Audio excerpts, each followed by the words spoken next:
Welcome everybody. Today we're talking about Exit Intent Pop-ups for your e-commerce store. Stay tuned.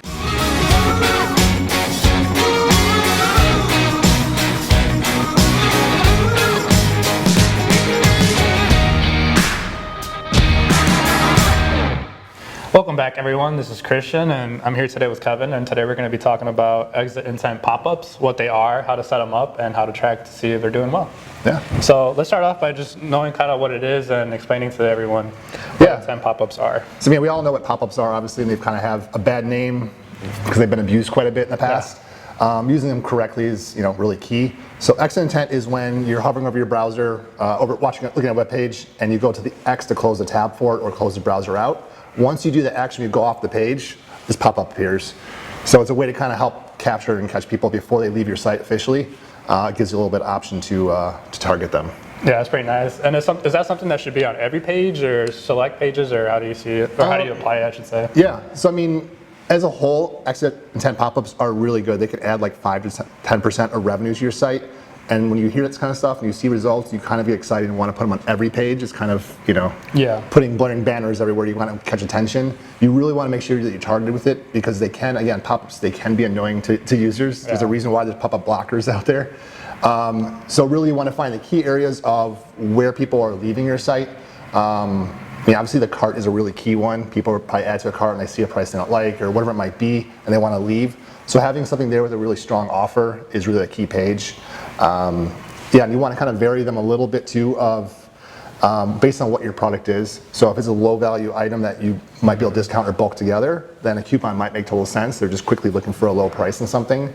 If it's a more expensive product where it's probably going to be like a lot of research involved, it's not going to go buy a big Canon camera like on the spot, right? I might be comparing to Sony or Nikon or another store. So Exit Intent Pop-ups there are really good to, okay, you're leaving, let's see why. Maybe they're just not sure about the product and it's the right fit for them. The price might seem too high. You can use Exit Intent to deliver content to them. So ask for an email, which is really key, whether you want to give a coupon or give information.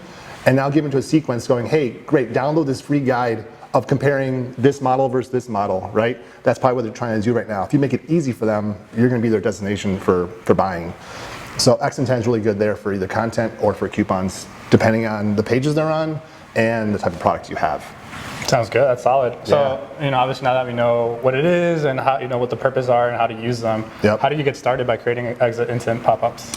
Yes, I mean, for there, if you're using like Shopify or BigCommerce, there's a ton of different apps you can use to kind of get those in place.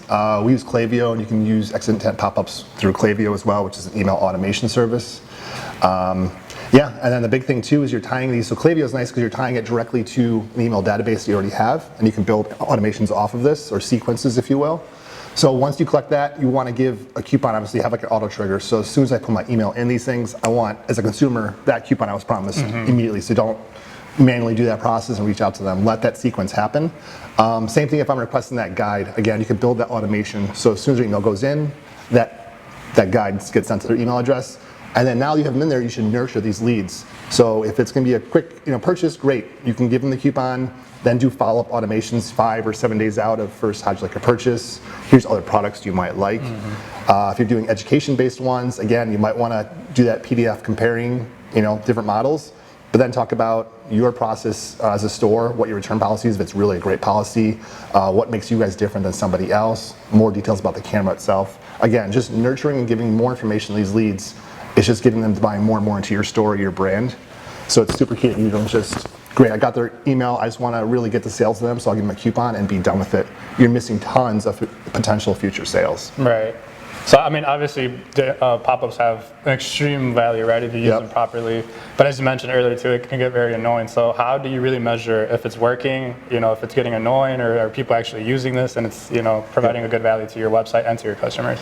Yeah, so I mean, the key here really is analytics. It's going to be where are people dropping off and measuring it before and after. So, if you've got an existing store, it's really easy. You've got analytics, you can tell, great, the cart drop-off page bounce rate here is this rate. We put these on and we're seeing now that's declined, or has it increased? Is it, whatever it is. And measuring too, if you're doing a coupon code, you can see how many times that was used, if it's unique for that sale. So again, you just want to really be measuring and seeing, is this having any effect? Or is it really, am I seeing a dip actually in conversions? That probably means you're annoying people with this stuff and they don't want to come back. If you annoy them enough, people will contact you and go, you need to stop this. Like, you'll see that sometimes. They get pretty upset. That means you need to stop those. So it's different for every store and industry and consumer. So it's not a one size fit all for it. But he really is it converting for you? Are you getting signups for those PDFs, those help guides? If you've got a lot of traffic and you're not getting anything, that means your messaging is off, right? Right. They're looking for something else. So it's really looking at multiple areas and finding out what works and tweaking. Even if you're getting great, we now have a 10% increase in profits with this coupon code. Keep tweaking it. You might be able to get 12%, 13%, right? Yeah. Change the offers, make them different throughout the year, different products, whatever it might be. That's key.